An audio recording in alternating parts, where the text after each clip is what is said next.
Physics may look a lot like math, but it's really its own thing. Physics is trying to figure out the world and using math to do it. What I'd like to show you is a framework for doing word problems. Don't worry, it's not so bad. You know the math already, you just need to learn how to think and apply it. So here's a typical word problem in physics. The world speed record on water was set on October 8, 1978 by Ken Warby of Blowering Dam, Australia. Yes, I looked it up, it's a real place. And it's a real guy and a real event.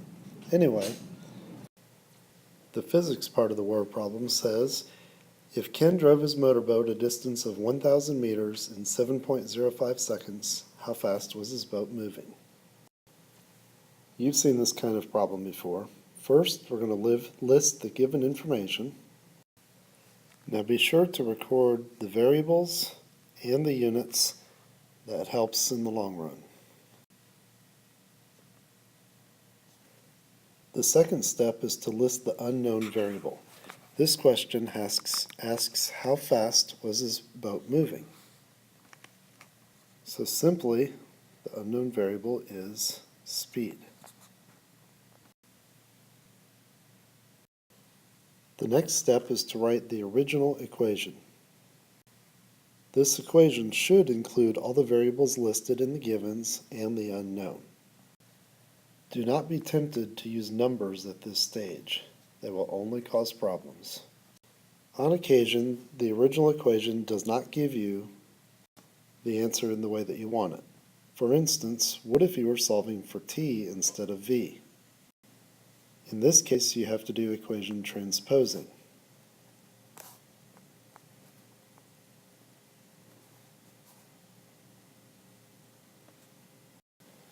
Always transpose the equation before plugging in numbers.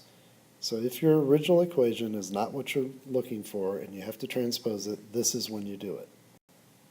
But we are not doing this right now, or at least in this problem, so no worries.